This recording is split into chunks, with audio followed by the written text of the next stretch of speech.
Innal hamdalillah nahmaduhu wa nasta'inuhu wa nastaghfiruh. Wa na'udzu billahi min shururi anfusina wa min sayyiati a'malina. May yahdihillahu fala mudilla lahu wa may yudlil fala hadiya lahu. Asyhadu an la ilaha illallah wahdahu la syarika lahu. Asyhadu anna Muhammadan abduhu wa rasuluh sallallahu alaihi wa alihi washabbihi wa man tabi'ahum bi ihsan ila yaumiddin amma ba'd. Wa inna asdaqal hadiits kitabullah khairal hadi hadi Muhammadin sallallahu alaihi wa alihi wasallam. Syarrul umuri muhdatsatuha fa inna kulla muhdatsatin bid'ah wa kulla bid'atin dhalalah wa kulla dhalalatin finnar. Ma'asyiral ikhwani fillah rahimani wa rahimakumullah. Kita lanjutkan dari pembahasan kitab Al-Qawaidul Arba'ah seputar pembahasan 4 kaidah dalam mengenal tauhid dan kesyirikan. Karya Syekh Muhammad bin Abdul Wahhab bin Sulaiman At-Tamimi An-Najdi rahimahullahu taala. Terus sekarang kita sampai pada ibadah kaum musyrikin kepada pepohonan dan bebatuan. Nah, ini ibadah yang kelima yang diterangkan oleh Syekh rahimahullahu taala di sini ya. Jadi yang pertama kan beliau terangkan dari jenis ibadah mereka kepada matahari dan bulan, itu satu. Yang kedua ibadah mereka kepada para malaikat, dua.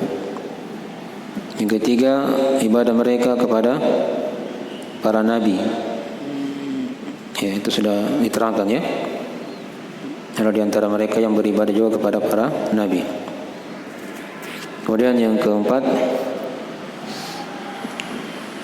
ibadah mereka kepada orang-orang soleh. Di antara kaum musyrikin ada yang menyembah orang-orang soleh. Ya. Nah, sekarang yang kelima yaitu ibadah mereka kepada pepohonan dan bebatuan. Di sini beliau bawakan dua dalil. Satu dari ayat surah An-Najm, yang kedua dari hadis Abu Waqid Al-Laitsi. Ya. Riwayat Imam At-Tirmidzi rahimahullahu taala. Baik. Kata beliau rahimahullahu taala, wa dalil al-asyjari wal ahjari qauluhu taala, afara'aytumul lata wal uzza wa manata ats-tsalitsata al-ukhra. Wa hadits Abi Waqid Al-Laitsi radhiyallahu anhu annahu qala kharajna ma'a Nabi sallallahu alaihi wasallam ila Hunain wa nahnu hudatsa'u ahdin bi kufr wa lil musyrikeena sidratun yaqufuna 'indaha wa yadatuna biha aslihatahum yuqalu laha dhatu anwat famararna bi sidratin faqulna ya Rasulullah ij'al lana dhata anwatin kama lahum dhatu anwat. Ya. Di cetakan yang lain ada tambahan di situ ya. Faqala Rasulullah sallallahu alaihi wasallam, Allahu akbar, innaha sunan. Qultum waladi nafsi biyadi kama qalat banu Israil li Musa ij'al lana ilahan kama lahum alihah. Baik. Kata beliau dalil tentang pepohonan dan bebatuan adalah firman Allah Ta'ala, afara'aytumul lata wal uzza wa manata ats-tsalitsata al-ukhra. Apakah pantas kalian menjadikan Lata wal Uzza dan Manah yang ketiga sebagai sembahan selain Allah? Ya. Dan juga hadis Abu Waqid Al-Laitsi radhiyallahu anhu, beliau berkata, kharajna ma'a Nabi sallallahu alaihi wasallam ila Hunain. Kami pernah keluar bersama Nabi sallallahu alaihi wasallam ke Hunain. Ya. Wa nahnu hudatsa'u ahdin bi kufr. Sedangkan kami baru masanya dalam keislaman. Ya. Walil musyrikeena sidratun. Dan untuk kaum musyrikin mereka memiliki pohon bidara. Yaqufuna indaha, mereka itikaf di sisinya, wa yanutuna biha aslihatahum, dan mereka menggantungkan senjata-senjata mereka pada pohon tersebut. Ya. Yuqalu laha dzatu anwat. Pohon itu namanya dzatu anwat. Famararna bisidratin. Kemudian kami melewati pohon bidara yang lain. Faqulna ya Rasulullah, kami berkata, wahai Rasulullah, ij'al lana dzata anwat kama lahum dzatu anwat. Jadikanlah untuk kami dzatu anwat sebagaimana mereka memiliki dzatu anwat. Ya. Dicetakan yang lain ada tambahan di situ ya. Nabi SAW bersabda, Allahu Akbar innaha sunan. Ya. Nabi bertakbir, Allahu Akbar, sesungguhnya dia adalah sunnah-sunnah, maksudnya jalan-jalan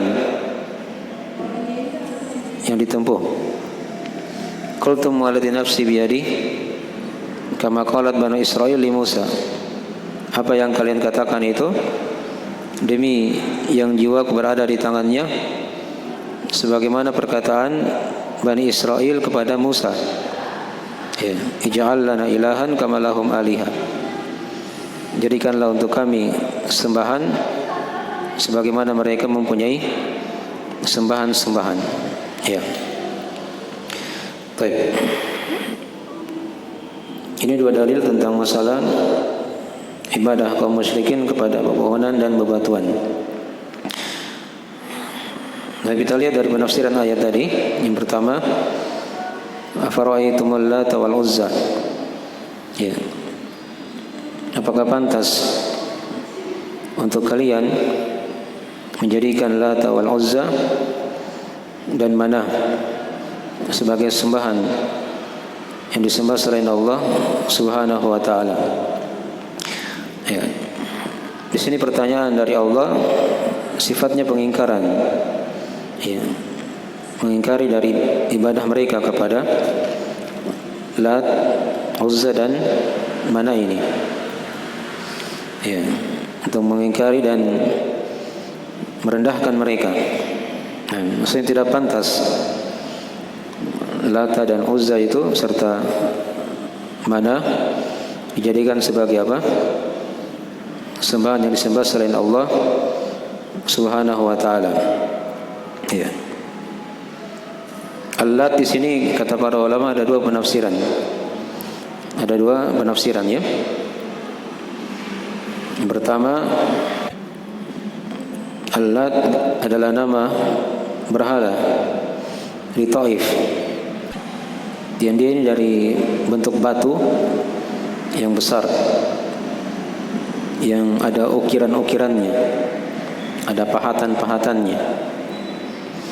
Nah, kemudian batu itu dikelilingi oleh bangunan, dibuatkan semacam rumah dari batu, kemudian ada bangunan di sekelilingnya, kemudian dipakaikan tirai-tirai, ya, yang mirip dengan Ka'bah untuk menandingi apa? Ka'bah. Ya, dibuatkan mirip dengan Ka'bah. Bangunan kotak, ada tirainya yang mirip dengan apa? Ka'bah. Tapi isinya batu. Isinya batu besar. Itu penafsiran yang pertama ya, dari Al-Lat. Ya. Dan dia terletak di Taif. Taif. Yang mana mereka berbangga-bangga dengannya. Kemudian penafsiran yang kedua dari Al-Lat, ya, ada yang mengatakan Al-Lat ini adalah kuburan, ya, kuburan orang soleh. Ya, ini kalau dibaca ditasdid taknya ya, dibaca Latta. Afara'aitumul Latta. Itu di qiraah yang lain. Di qiraah yang lain itu diterangkan oleh Ibnu Abbas. Jadi kalau di tasdid taknya Itu dari latta yaluttu. Ya. Artinya kembali kepada seorang lelaki yang soleh yang sering membuat makanan dan dia hadiahkan, diberi makan kepada para jemaah haji. Ya. Para jemaah haji. Jadi ibadah haji itu sudah ada ya dari masa Nabi Ibrahim alaihissalam kan? Ya. Itu syariatnya sudah ada. Sampai di zaman jahiliyah itu sudah ada ibadah haji. Ya. Datang Islam disempurnakan ibadah tersebut oleh Allah Subhanahu wa taala. Tapi syariat ibadah haji itu sudah ada dari zaman Nabi Ibrahim alaihissalam.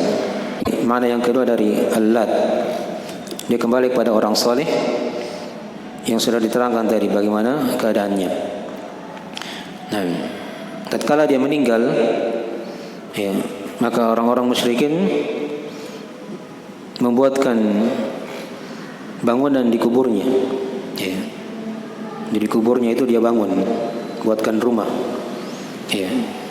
Buatkan rumah. Jadi hakikatnya yang kedua ini penafsirannya mereka menyembah kuburan. Ya, mereka menyembah apa? Kuburan. Dipahami ya? Itu dari penafsiran Al-Lat yang kedua. Afara'aitumul Lata. Dan kemudian yang kedua diterangkan di sini dari berhala mereka, yaitu Al-Uzza. Al-Uzza ini nama dari pohon. Nama dari pohon. Nah, pohon yang di sekitarnya itu ada bangunan juga. Ya. Dibuatkan bangunan dan pohon ini berada di lembah Korma ya, di lembah Korma yang terletak di antara Mekah dan Taif. Ya, di antara Mekah dan Taif.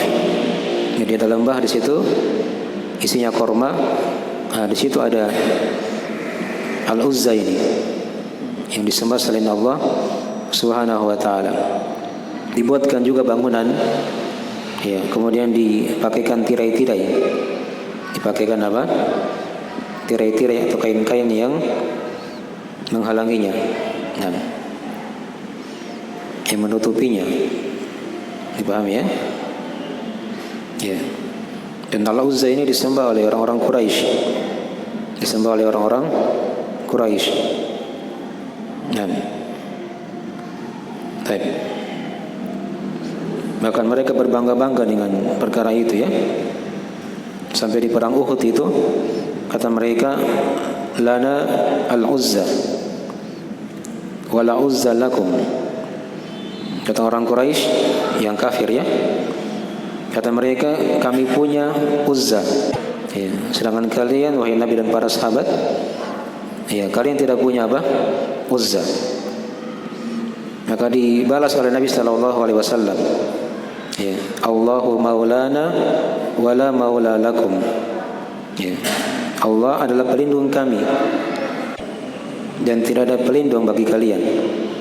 Dan tidak ada pelindung bagi kalian. Baik. Jadi ini Al-Uzza ya. Jadi dia bentuknya pohon. Dalam pohon itu ada jin yang mengajak bicara manusia.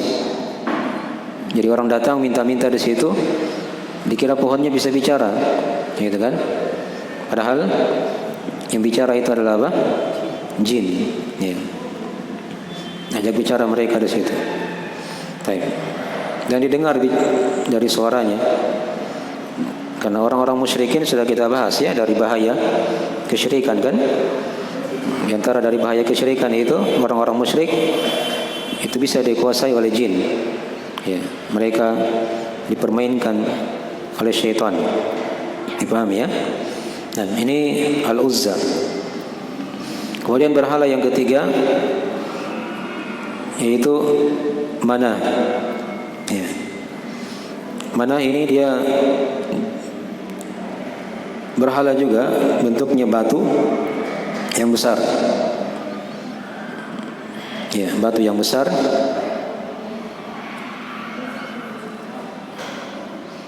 yang berada di sebuah daerah dan yang dekat dengan Gunung Kudaid, ya, antara Mekah dan Madinah.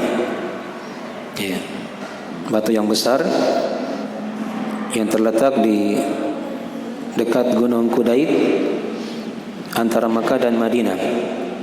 Antara Mekah dan Madinah. Ya. Nah, ini dari berhala yang ketiga ya. Dan uniknya Manah ini itu dijadikan tempat ihram. Jadi kalau orang pergi haji, dia ihram di situ. Ya, dari mana? Dari Manah ini. Ya. Itu di zaman dahulu ya, di zaman jahiliyah. Ya. Jadi ini 3 berhala yang paling besar dari berhala kaum musyrikin Arab. Ya, Lat, Uzza dan apa? Manah. Ya. Tatkala Nabi SAW telah membuka kota Mekah ketika itu, ya, orang-orang sudah masuk Islam berbondong-bondong. Maka Nabi SAW mengutus para sahabat untuk menghancurkan berhala-berhala ini. Ya. Menghancurkan berhala-berhala tadi itu. Ya. Berhala yang bernama Lat, Nabi utus di situ 2 orang sahabat. Ya. Yaitu Al-Mughirah bin Syu'bah dan Abu Sufyan bin Harb. Ya, untuk menghancurkan apa? Lat ini. Ya. Diutuslah Al-Mughirah bin Syu'bah dan Abu Sufyan bin Harb. Adapun Al-Uzza diutus padanya Khalid bin Walid. Khalid ibn al-Walid. Ya. Ini malum ya, Khalid bin Walid ini dari salah seorang sahabat yang jago berperang. Nah, dipotong itu pohon, keluar jinnya. Ya, keluar jin tadi itu. Dikejar oleh Khalid bin Walid, dibunuh. Ya, dibunuh ya.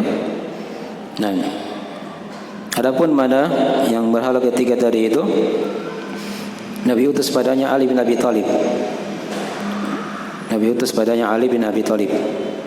Ya, untuk menghancurkan mana ini. Ya, batu tadi ya. Baik. Jadi Lat dia batu besar. Dan juga tadi yang mengatakan yang kedua dari penafsirannya kuburan. Ya, yang disembah. Kemudian Al-Uzza pohon. Ya, adapun mana juga adalah batu. Ya. Ketika Fathu Makkah, Nabi utus para sahabat untuk menghancurkan dari berhala-berhala itu. Dipahami ya? Baik. Jadi dalil di antara dalil ya penjelasan bahwasanya di antara kaum musyrikin itu ada yang menyembah pepohonan dan bebatuan. Ada yang menyembah pepohonan dan bebatuan. Iya. Di sini disebutkan ada 3 berhala dari berhala mereka, yaitu Lat, Al-Uzza dan Manah. Dan kemudian yang kedua di sini beliau bawakan hadis Abu Waqid Al-Laitsi. Ya. Kata beliau tadi sudah kita baca ya. Dan hadis Abu Waqid Al-Laitsi, ya, radhiyallahu taala anhu. Abu Waqid Al-Laitsi ini dari salah seorang sahabat yang masuk Islam belakangan. Yang masuk Islam belakangan. Ya, beliau masuk Islam di waktu pembukaan kota Mekah di tahun ke-8 Hijriyah. Di tahun ke-8 Hijriyah. Jadi mungkin sekitaran 3 tahun lagi itu Nabi SAW sudah apa? Sudah wafat. Iya. Abu Waqid ini baru masuk Islam di situ. Baru masuk Islam. Ya. Abu Waqid ini kan kunyah ya. Kunyah. Namanya itu Al-Harith ibn Auf Al-Laitsi. Al-Harith ibn Auf Al-Laitsi. Ya. Dari Bani Laits. Ya. Bertemu dengan Nabi SAW, nasabnya di suku Kinana, di suku Kinana ke atas begitu ya. Nah, ini Abu Waqid Al-Laythi, nama lengkapnya Al-Harith ibn Auf Al-Laythi. Masuk Islam ketika Fathu Makkah di tahun ke-8 Hijriah.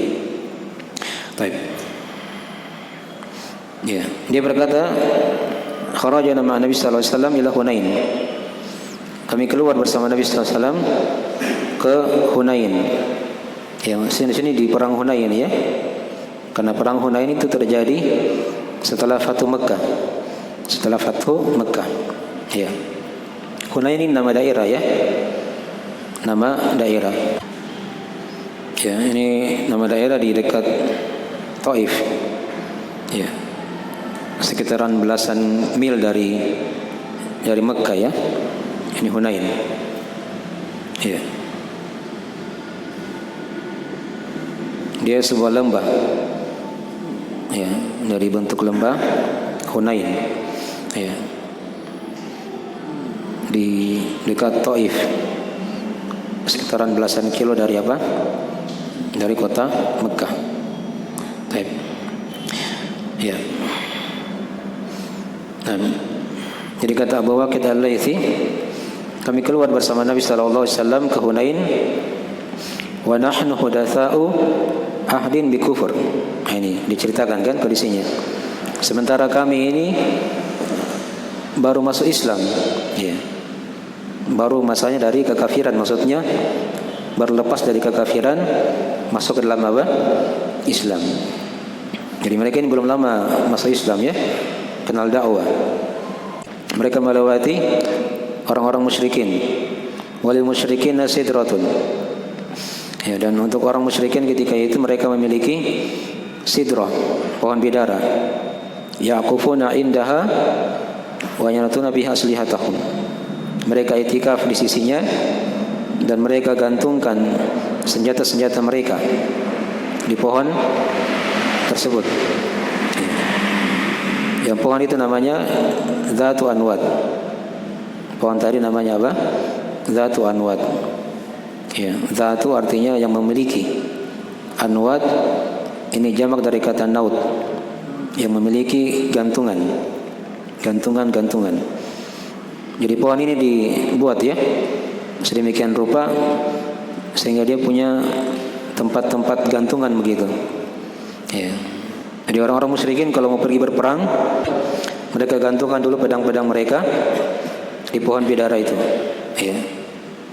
Nah, tujuannya apa di sini? Untuk mencari apa? Mencari berkah. Ya, untuk mencari keberkahan supaya diberkahi pedangnya dan mereka bisa menang melawan apa?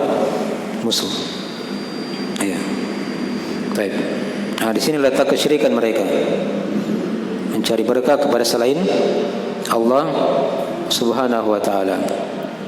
Ya, jadi berkah itu kan dari Allah. Tidak boleh diminta kepada selain Allah. Ya. Dipahami ya? Itu dari ringkasan masalah ini. Ya. Kemudian dari kesyirikan mereka yang lain tadi, mereka itikaf. Ya, di sisi pohon bidara itu. Itikaf ini kan ibadah. Ya. Tidak boleh diserahkan kepada selain Allah Subhanahu wa taala. Dan syariat itikaf kan dia di masjid ya.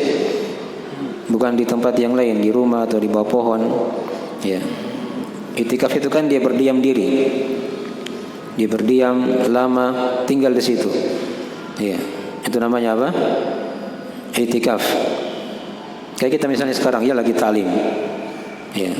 Kita tinggal di masjid berapa menit begitu, 40 1 jam. Itu namanya apa? Sudah dikatakan apa? Itikaf juga. Jadi kalau dia datang ke masjid ikut kajian, dia niatkan juga itikaf. Itu ibadah. Itu ibadah ya. Kaidahnya kan sudah diterangkan. Ibadah itu kapan dipalingkan kepada selain Allah bisa masuk kepada apa? Kesyirikan. Ya. Wala tubashiruhunna wa antum aakifuna fil masajid. Dan Dan jangan kalian mencampuri mereka para istri itu sedangkan kalian lagi itikaf di mana? Di masjid. Itu dari pembatal itikaf. Ya. Jadi itikaf berdiam lama, ya. Nah, dia niatkan untuk berdiam lama di masjid, maka ini sudah dianggap sebagai apa? Itikaf, walaupun hanya 1 jam atau yang lebih dekat daripada itu. Dipahami ya? Jadi di sini disebutkan 2 ibadah mereka, ya, yaitu itikaf dan mencari berkah. Ya. Dia palingkan kepada selain Allah Subhanahu wa taala. Ya. Baik. Kemudian kata Abu Waqid Al-Laitsi, "Famararna bi sidratin." Kemudian kami melewati sidrah, pohon bidara juga yang lain. Faqulna ya Rasulullah, maka kami berkata ya Rasulullah, ya, ij'al lana dzata anwad kama lahum dzatu anwad. Ya, jadikanlah untuk kami dzatu anwad, pohon bidara ya, yang mempunyai gantungan-gantungan sebagaimana mereka punya dzatu anwad juga. Nah, Nabi ketika dengar ini langsung takjub, ya, mengingkari perkara itu. Dia langsung bersabda Allahu Akbar. Diterangkan dalam cetakan yang lain ya, di hadisnya itu kalau lengkapnya boleh bertakbir Allahu Akbar. Di riwayat yang lain boleh bertakbir sampai 2 kali, 3 kali. Allahu Akbar, Allahu Akbar. Innaha sunan. Ya. Semuanya ini adalah apa? Sunan. Semuanya dia adalah sunnah. Sunan ini kan jamak dari kata sunnah. Sunnah itu secara bahasa dia bermakna jalan yang ditempuh. Jalan yang ditempuh. Kadang baik, kadang apa? Kadang jelek. Itu namanya apa? Sunnah. Ini sunnah bermakna apa? Bahasa. Jalan-jalan yang ditempuh. Ya, jamaknya sunan. Ya. Innaha sunan. Qultum waladi nafsi biyadi. Apa yang kalian katakan itu demi yang jiwa berada di tangannya persis, ya, sebagaimana perkataan Bani Israel kepada Musa alaihissalam, ij'al lana ilahan kama lahum alih, jadikanlah untuk kami sembahan, ya, sebagaimana mereka punya apa? Sembahan. Nah, ya, ini ada kisahnya diterangkan dalam Al-Quran Al-Karim ya. Bani Israel itu kan dimaklumi ya, dia dari umat Nabi Musa alaihissalam. Dikatakan dia Bani Israel, anak-anaknya Israel. Siapa itu Israel? Hah? Israel itu dari nama lain Nabi Yakub. Nabi Yakub. Siapa Nabi Yakub? Hah? Tidak, dia dari mana asalnya nih, Nabi Yakub ini? Dari keturunannya siapa? Dari keturunannya siapa Nabi Yakub? Nabi Ibrahim kan? Cucunya Nabi Ibrahim alaihissalam. Itu Nabi Yakub. Ya, Nabi Ibrahim kan punya 2 istri. Yang pertama siapa? Hajar. Yang kedua siapa? Sarah. Ya. Hajar di Mekah, Sarah di mana? Di Syam, gitu kan? Itu Filistin. Nah, dari Sarah ini lahirlah Nabi siapa? Nabi Ishak. Ya, Nabi Ishak punya anak Nabi Yakub. Nabi Yakub punya anak Nabi siapa? Yusuf. Nah, itu kan diterangkan dalam Al-Quran silsilahnya ya.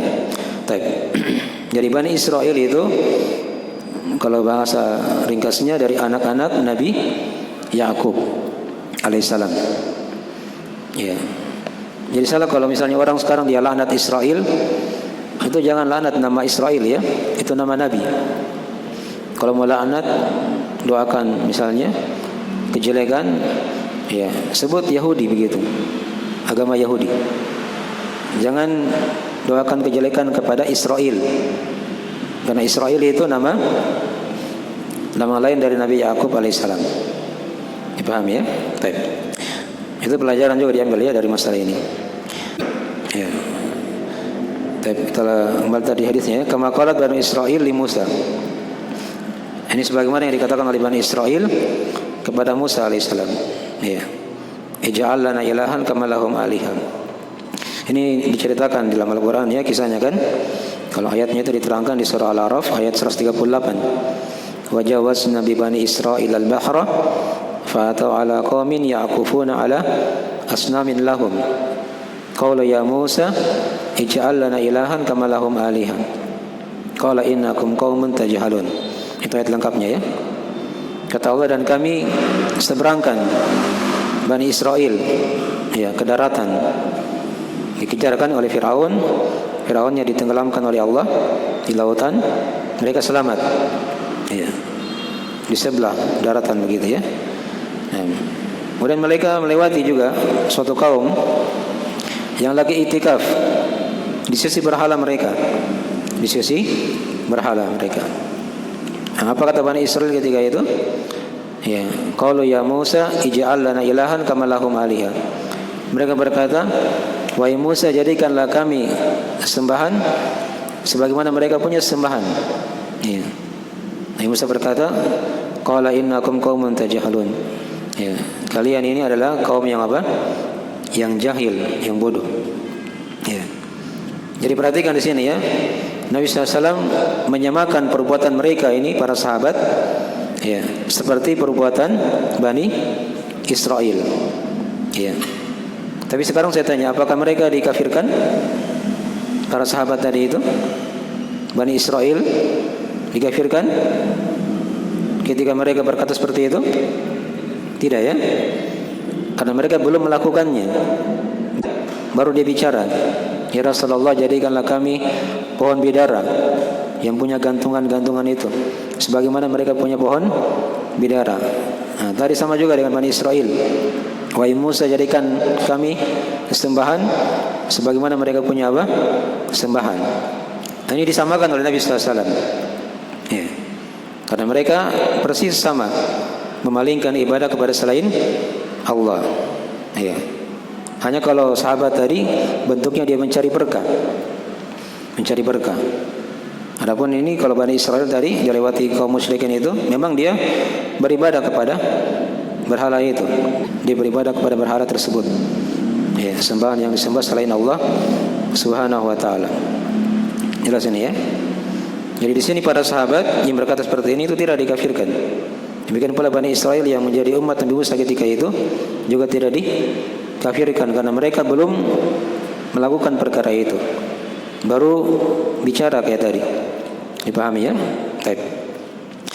Nah, di sini juga dari pelajaran tadi ya, sudah kita ambil dari faedah pokok hadis ini penjelasan bahwasanya di antara dari kaum musyrikin itu ada yang beribadah kepada pepohonan. Tadi ya, kisah Dzatu Anwat ini, pohon bidara. Bentuk ibadahnya bagaimana tadi? Ya itikaf di situ dan dia apa? Mencari berkah. Ya. Jadi hukum mencari berkah, kalau dia minta langsung kepada Allah, itu adalah ibadah. Ya. Karena al-barakatu minallah. Berkah itu dari Allah Subhanahu wa taala. Ya. Di masa para sahabat dahulu, para sahabat itu apa? Bertabarruk dengan athar-athar Nabi sallallahu alaihi wasallam. Dengan rambutnya Nabi, dengan keringatnya Nabi, itu tidak ada masalah. Ya, itu hal yang dikhususkan ya oleh Allah untuk Nabi sallallahu alaihi wasallam. Tapi ketika Nabi SAW sudah meninggal, nah, tidak ada para sahabat yang mencari berkah kepada Abu Bakar misalnya, kepada Umar, kepada Uthman, kepada Ali, tidak ada. Ya, dia ambil keringatnya, dia ambil rambutnya dan seterusnya, tidak ya. Itu hanya terjadi untuk Nabi Sallallahu Alaihi Wasallam. Ya, itu dibolehkan karena memang ada dalilnya. Nabi tidak mempermasalahkan perkara itu, dikhususkan oleh Allah Subhanahu Wa Taala. Ya. Apalagi yang diberkahi misalnya air Zam-Zam. Ya. Nabi kan bersabda dalam masalah ini ya, mau Zam-Zam lima syuribalah. Air Zam-Zam itu ya tergantung dari niat orang yang minum. Ya. Dia minum niatnya apa? Ingin kesembuhan, akan disembuhkan oleh Allah Subhanahu wa taala. Diberkahi dia. Kan begitu. Tapi kalau pohon bidara, apa dalilnya misalnya kan? gantung-gantung senjata bisa diberkahi di situ. Itu kan tidak ada dalilnya. Iya. Nah, maka kalau perbuatan seperti ini bisa masuk tadi kepada apa? Kepada kesyirikan. Iya. Tergantung jenis kesyirikannya di situ. Kata para ulama, bisa masuk di syirik akbar, bisa masuk di syirik apa? Asghar. Dipahami ya? Mencari berkah kepada pohon misalnya. Kalau dia meyakini berkah dari Allah, dijadikan pohon ini sebagai perantara saja, ya. Tapi dia yakini berkah dari Allah, dia gantungkan senjata tadi itu misalnya, ya. Dia yakini berkah dari Allah, pohon sebagai perantara, maka ini hukumnya syirik asghar. Sama dengan jimat kan? Dipasang jimat, dia meyakini bahaya manfaat dari Allah. Jimat ini hanya apa? Hanya perantara saja. Itu syirik apa? Asghar. Tapi kalau misalnya dia meyakini pohon bidara itu yang memberikan manfaat, menolak bahaya misalnya kan, ini berubah menjadi apa? Syirik akbar. Dipahami ya? Sama dengan jimat.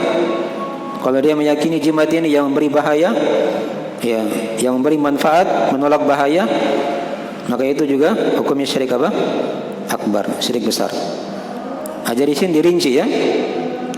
Menjadikan berkah itu kepada pohon yang tadi yang diterangkan, tergantung bagaimana niatnya. Ya. Dalam masalah itu ya, mungkin bisa menjadi syirik akbar atau minimal dia masuk kepada apa? Syirik asghar. Dipahami ya? Baik. Makanya dari penjelasan ringkas dari hadis yang telah kita bacakan. Jadi sindul ya, pelajarannya sudah masuk waktu. Insyaallah nanti kita sambung lagi pelajaran-pelajaran dalam hadis, nanti kita ambil di waktu yang lain insyaallah taala. Jelas ini sudah diterangkan tadi dari sisi pendalilannya ya. Di antara kaum musyrikin ada yang beribadah kepada selain Allah dalam bentuk dia memalingkan ibadah kepada pepohonan dan bebatuan. Baik. Ya, segera dulu dari akhir majelis, insyaallah cukup.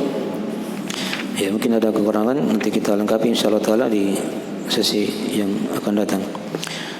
Nah, kita akhiri majelisnya. Assalamualaikum